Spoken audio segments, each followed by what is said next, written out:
this is the third year they've been running the Westminster Startup to Scale Up program, and each year we're helping 40 companies on their scale up journey. We've already started 2 other cohorts last week, so this is cohort 2. That's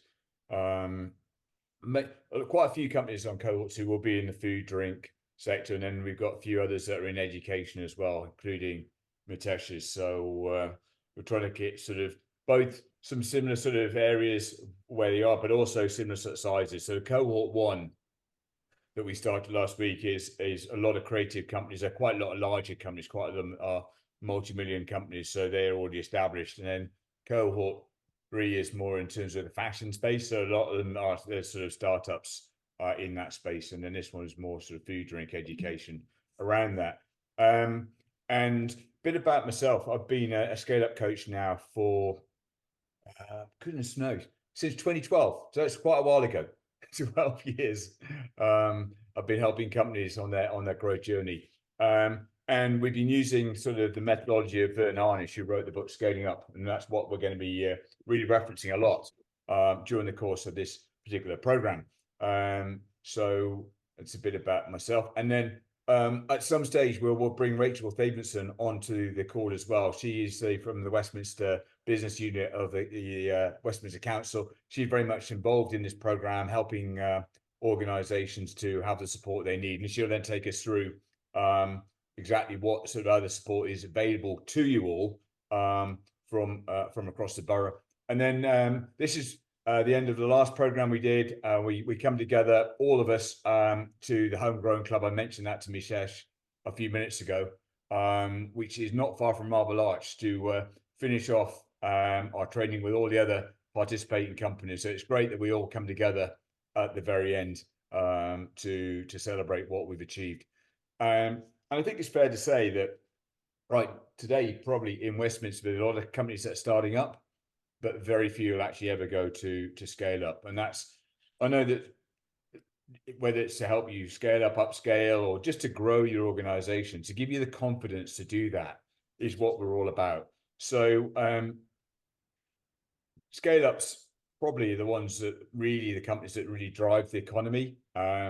Yeah, there are lots of startups and stuff like that, which is amazing, but it's really difficult to move to that level of scaling up. And we'll talk a fair bit about that. But why do you think, and I know that for most of you, you're probably still very much startups, but why do you think it's difficult to scale up? You can just all join in the call now. Why do you think it's really difficult to grow an organization? So usually, if you want to grow, it requires a capital input, and you need funding to do that. Often it's also expertise, and like having someone who's been there, done that, and knows the pathway. Yeah. So there's like that, and I think you're right. There is at some stage, if you want to really grow super fast, then the need for funding and some sort of equity round maybe is part of it.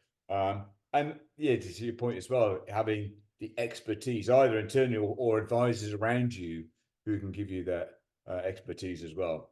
What else? What other things are challenging? Seth, what do you think is challenging?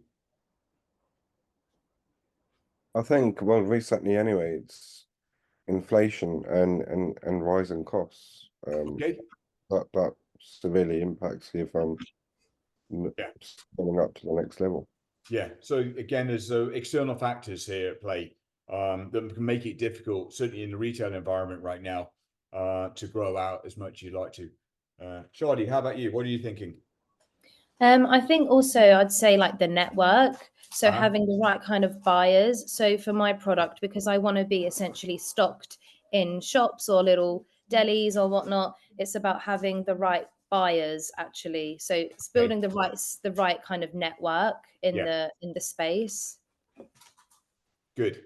So, and then there's a whole raft of other things that no doubt we'll touch on. And there's so you can see here some of the other companies. I'm slightly disappointed as the others haven't just arrived yet, but we'll make a start with yourselves nonetheless. It was an opportunity then just to introduce ourselves to everyone else today, and to talk a little about the company. So what I'd like you to do, we'll start off with Mitesh and your company is, and then we'll go to you.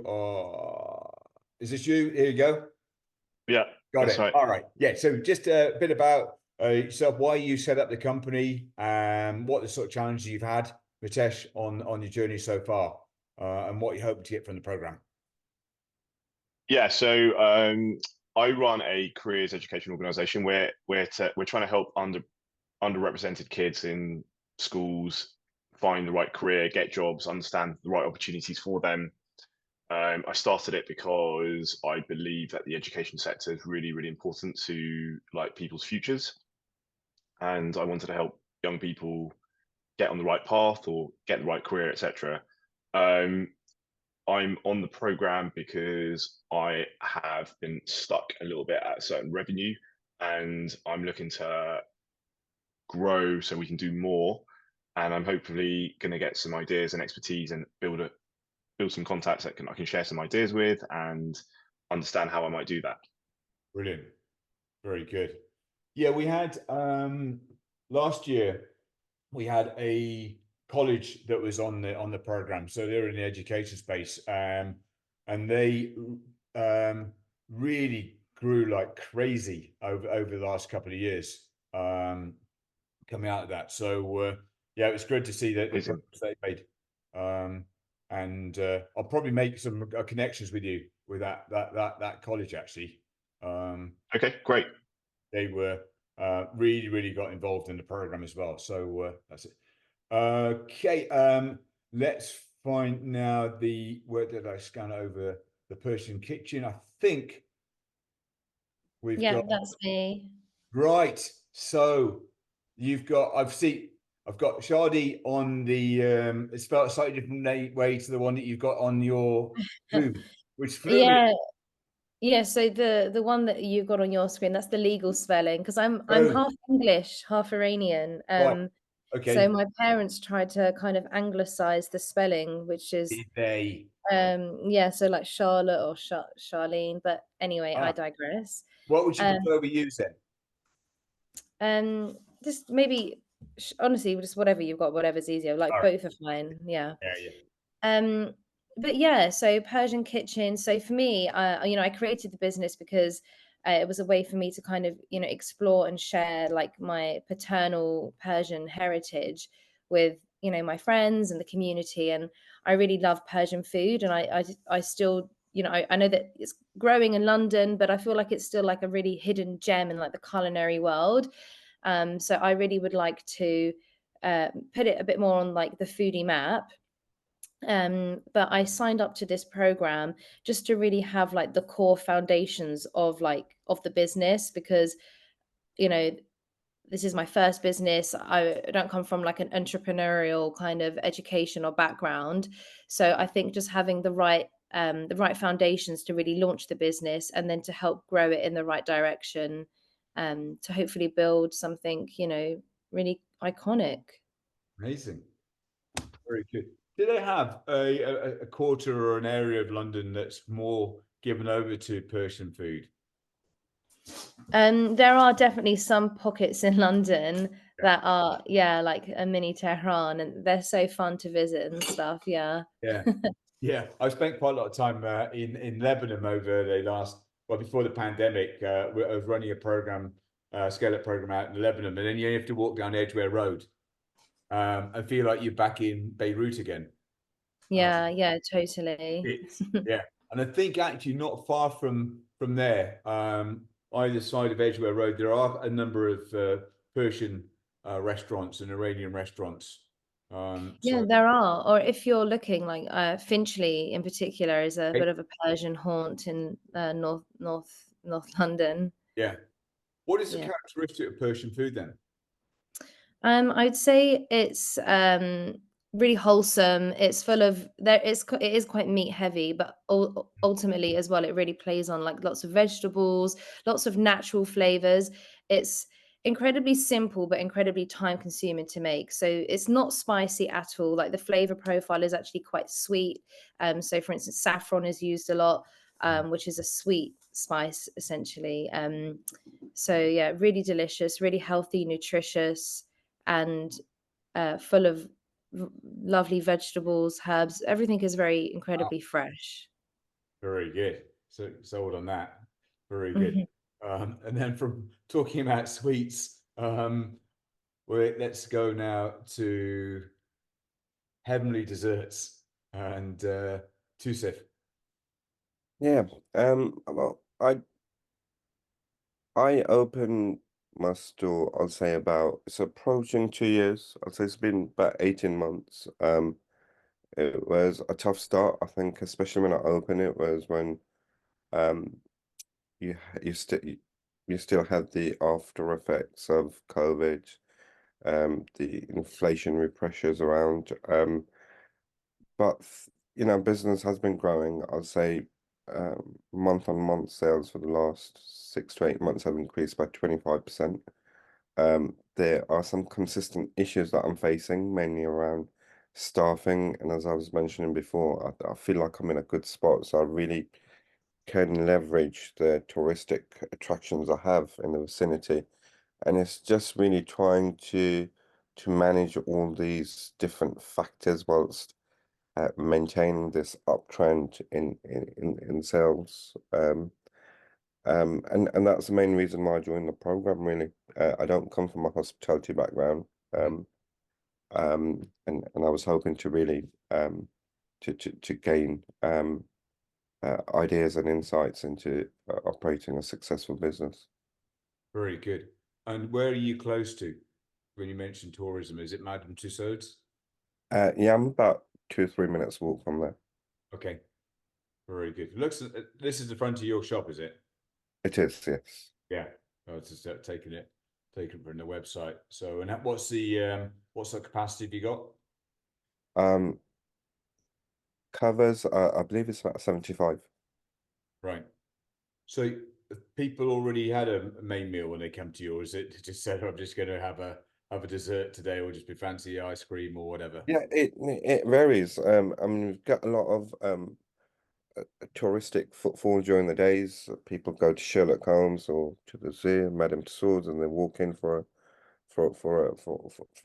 a dessert. It's more families and tourists, and then you have people in the evenings coming as couples, a group of friends, after after visiting the West End, or walking up from Oxford Street. Yeah. And then you got others who live in the vicinity. There's a lot of residential blocks, got 2 or 3 universities in the area. Yeah. Just want to come out and socialize and over a dessert. Very good. Excellent. All right. And so we've got some of the other companies that are some of the folks that couldn't join today, but Alkangan Water, we've got Mir's Oriental Foods, which kind of says does what on the tin. What else have we got?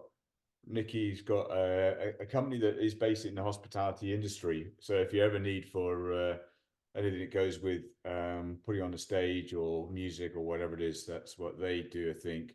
And then we've got Evolve, which are actually in the finance education space, and then Drunch, which is another hospitality company. So you said for you was short notice. I was expecting 2 or 3 others to be on here, but anyways, we'll crack on. Has everyone had a copy of the workbook? The workbook. Yeah. Yep. Yeah.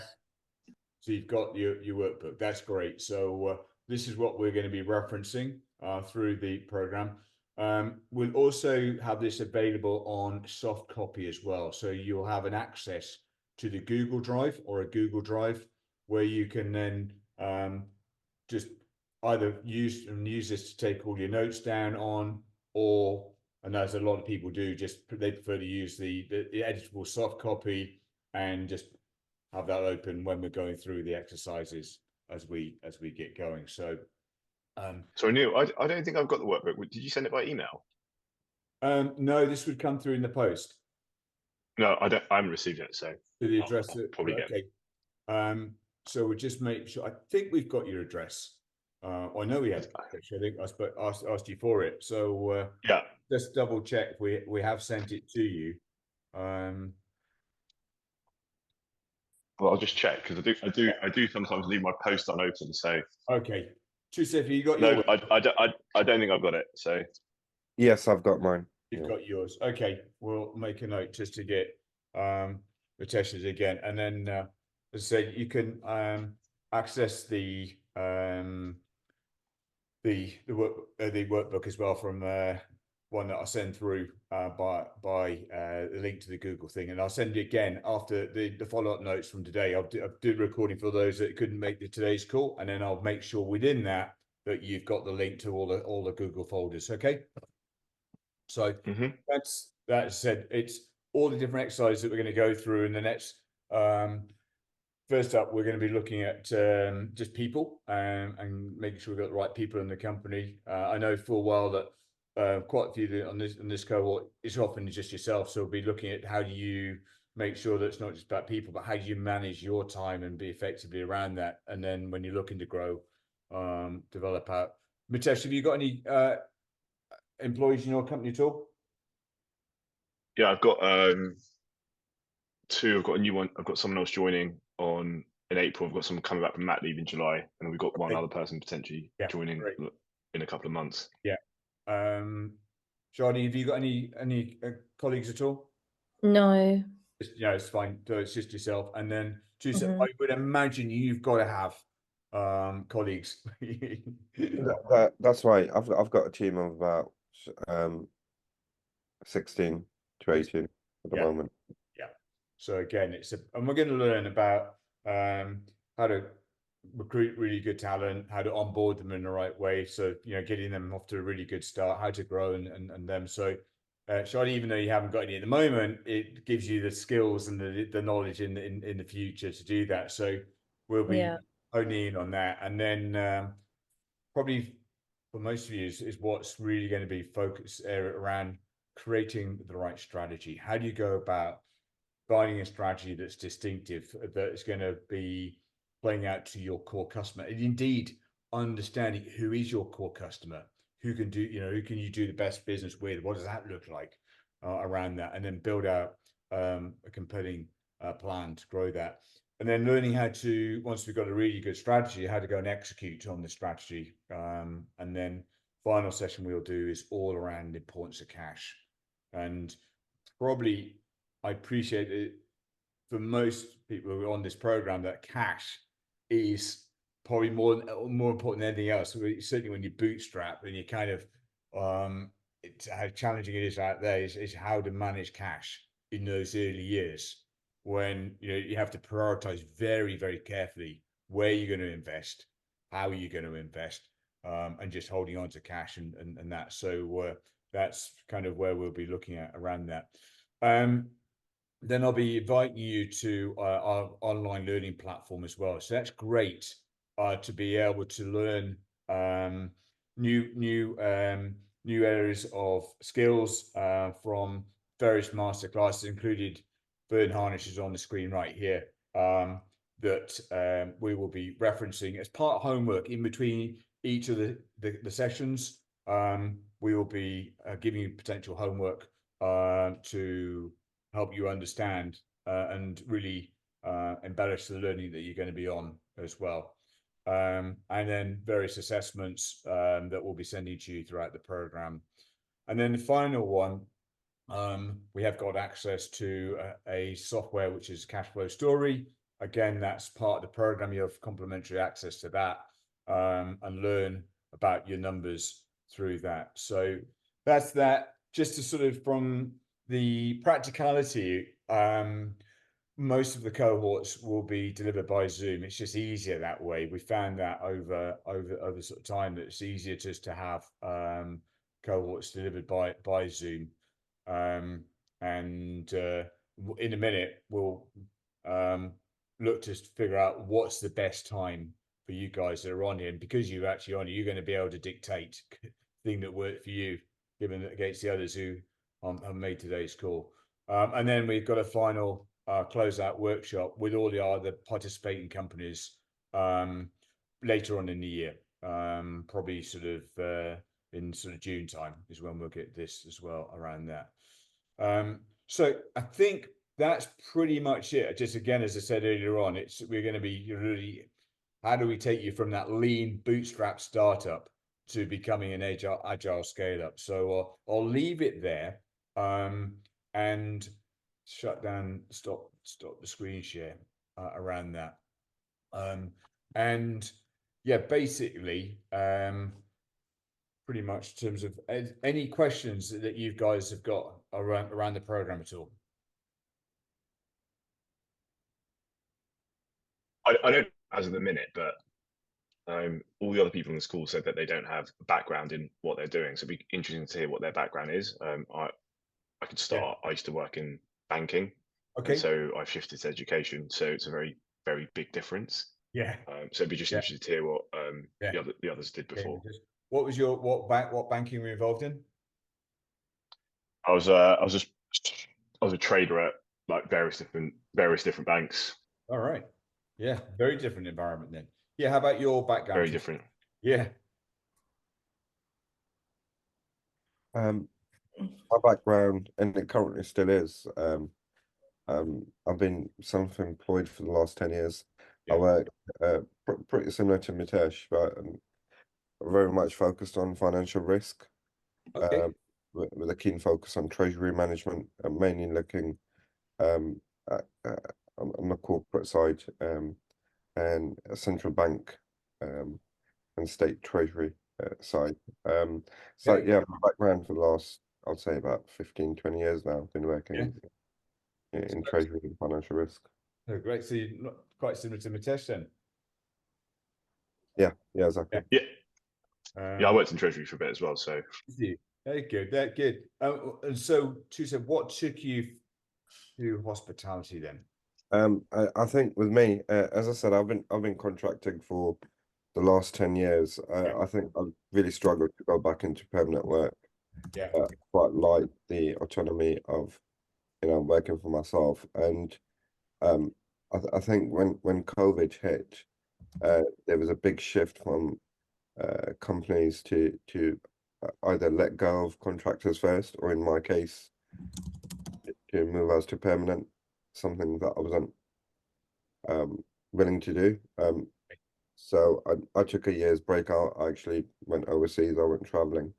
And then when I came back, the market was still pretty tough. Yeah. I didn't really know what to do. I've got a sweet tooth, and I've always been keen on starting something in the hospitality business. And this opportunity came up, and I just went with it. Very good. Very good. Excellent. How about you, Shadi? What's your background? So mostly in politics. So I've worked predominantly in the civil service in Westminster, and then more recently just in like strategy consulting. So again, like the professional services industry. Very good. We actually, when you said in politics, were you actually in the heart of politics then? Well, I was in the cabinet office, so Right. kind of, but not privy to any interesting topics that that people tend to assume. Right. Oh, that's a shame. Yeah. Yeah. Very good. Excellent. So, over the next week, I'll set all the other sort of tools up, and the links to all the different platforms that I've gone through today. So, in terms of a day and a time during the week, is there a day or a time that suits you guys best? I usually work from home on Fridays and sort of clear that for like anything that I need to do, as opposed to like deal with my staff issues, etc. So Fridays are good for me, if just as a general rule of thumb. Okay. Sorry, go on. I'm happy to also jump on the Friday, but if we could have it sometime in the afternoon. Friday mornings aren't the best. Okay. So I'm easy if it's Friday afternoon. So. Yeah. Okay. Two steps, does that work for you? Friday's probably the one day I can't do. Right. Okay. I can do it any other day of the week. Right. But I mean, if it is, then I'll have to change things around. But that's probably the most difficult day of the week for me. Is it? What about does Thursdays work for you, Mitesh? Yeah, I just have to check what happened meetings wise. So yeah, I've got a few like weekly meetings and like sort of catch ups and stuff. So it would depend what time. Yeah. Okay. What time would work better on a Thursday? By the way, does Thursdays work for you? Okay. Yes. Yeah. Yes. Charlie, does it work for you?